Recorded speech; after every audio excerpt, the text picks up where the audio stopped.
biar mereka juga tahu gitu loh, Niki selama di dalam seperti apa rasanya gitu kan.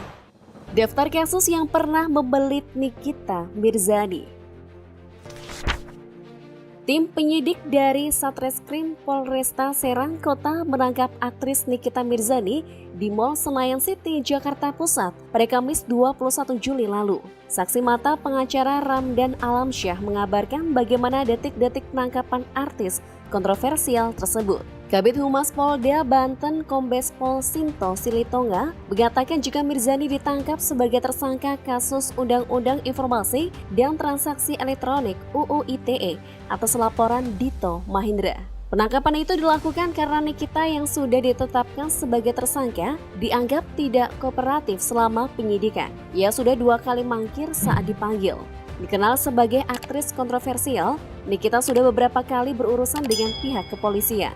Beberapa laporan telah membuat dirinya tak hanya berstatus sebagai saksi, namun juga menjadi tersangka hingga terdakwa dan mendekam di Hotel Prodeo.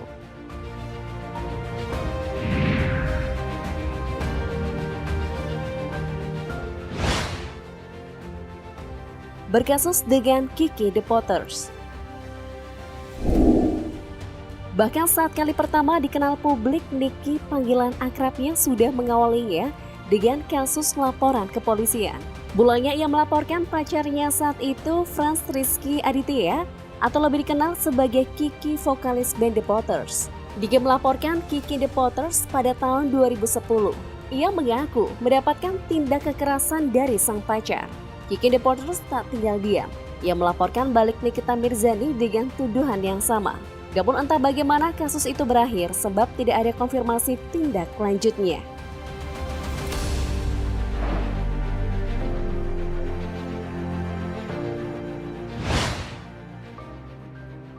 Kasus Olivia dan Beverly Sandi. Saat mulai eksis di dunia hiburan, Nikita Mirzani kembali dilaporkan ke kepolisian atas tindakan yang dilakukannya pada kakak beradik Olivia dan Beverly Sandi. Nikita Mirzani saat itu dinyatakan terbukti bersalah. Ia pun mendekam di penjara selama 57 hari. Sebelumnya, Majelis Hakim PN Jakarta Selatan dalam bacaan vonisnya menjatuhkan 4 bulan penjara dipotong masa tahanan 57 hari.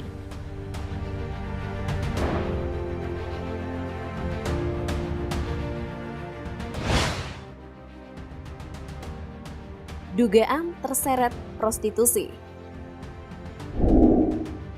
Pada tahun 2015, Nikita Mirzani juga pernah terseret kasus prostitusi. Kala itu Nikita terciduk dan ditangkap bersama rekannya sesama artis dalam keadaan tidak berbusana. Ia digelandang ke kantor polisi dan menjalani interogasi. Namun usai menjalani pemeriksaan selama 10 jam, Niki dibebaskan. Saat itu pihak kepolisian tidak menemukan barang bukti atas keterlibatan dirinya dengan kasus prostitusi tersebut.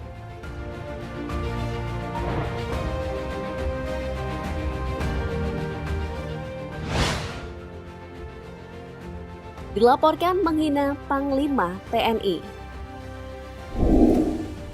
Pada tahun 2018, Nikita juga pernah dilaporkan ke Polda Metro Jaya atas dugaan penghinaan terhadap mantan Panglima TNI Gatot Nurmantio.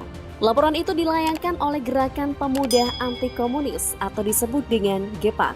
Selain GEPAK, Nikita juga dilaporkan Aliansi Advokat Al-Islam NKRI dengan laporan serupa. Nikita dilaporkan atas tweetnya terhadap Gatot terkait film G30 SPKI melalui akun Twitter @nikitamirzani. Namun Niki membantah dirinya telah membuat cuitan di Twitter yang dianggap menghina Panglima TNI Jenderal Gatot Nurmantio. Ia mengatakan tweet itu palsu.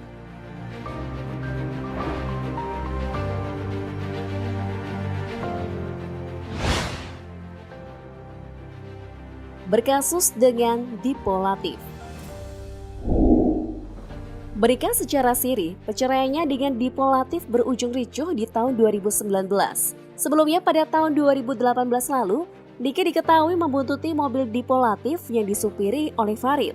Namun karena Farid tak kunjung mengangkat teleponnya, Niki pun meluapkan amarahnya dengan melemparkan sesuatu ke arah Farid.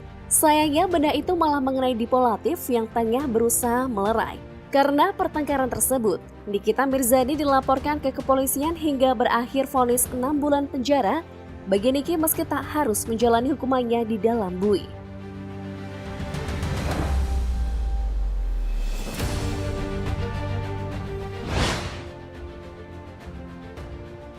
Berkasus dengan Sajat Ukra. Bercerai dari Sajat Ukra pada 2014 silam, Nikita Mirzani dilaporkan atas perilakunya yang dianggap menghalangi sang mantan suami untuk bertemu dengan anaknya. Nikita pun ditetapkan sebagai tersangka atas perilaku tersebut. Namun yang membuat heran, meski Niki telah ditetapkan sebagai tersangka, namun tak kunjung ditahan padahal kasus tersebut dilaporkan sejak 2016.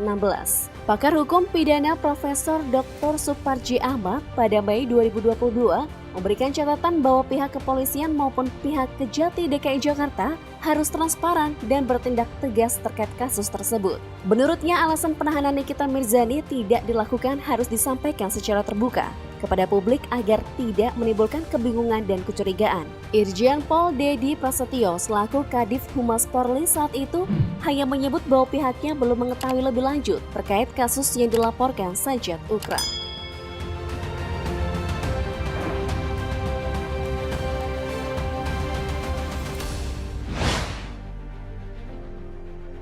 Dilaporkan Elza Syarif. Pada tahun 2019, giliran pengacara Sajat Ukra Elza Syarif yang melaporkan artis 36 tahun itu ke polisi atas kasus dugaan pencemaran nama baik melalui media elektronik. Kasus tersebut bermula ketika Elza dan Nikita hadir dalam acara Hotman Paris Show. Elza saat itu mengeluhkan bagaimana kliennya sulit menemui anak yang berada dalam asuhan Nikita. Nikita yang juga hadir mendadak meluapkan emosinya pada Elza. Kala itu, Elza Syarif memilih tidak merespon reaksi Nikita Mirzani. Elza memilih langsung melaporkan Nikita ke pihak berwajib.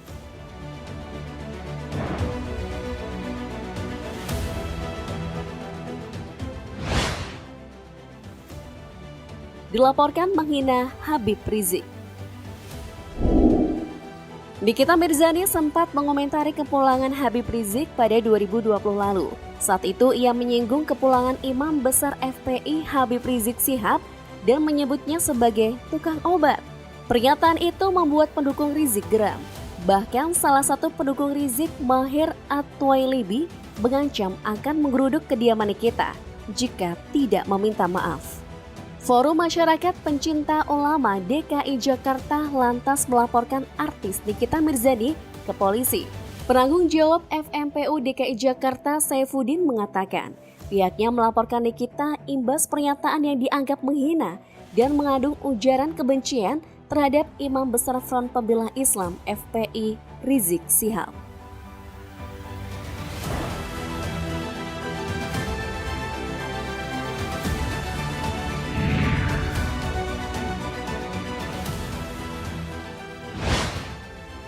Menyusul penangkapan Nikita Mirzani, akun Instagram Niki yang telah terverifikasi disebut juga tiba-tiba menghilang. Hingga info ini ditulis, akun Nikita Mirzani yang sudah centang biru itu tidak dapat ditemukan. Namun Kabid Humas Polda Banten membantah pihaknya menyita akun Instagram milik Niki. Dia menyebut akun Instagram Nikita tak termasuk barang bukti yang disita penyidik. Fitri Sahuteru, salah satu teman dekat Niki, mengungkapkan bahwa Nikita Mirzani berada dalam kondisi yang baik-baik saja dan santai saat menjalani pemeriksaan. Dalam kasus ini, Niki dijerat pasal berlapis UU ITE dan KUHP pidana. Ia pun terancam 12 tahun penjara dan denda 12 miliar rupiah. Guys, menurutmu apakah kasus ini akan menandai akhir karir sang artis kontroversial?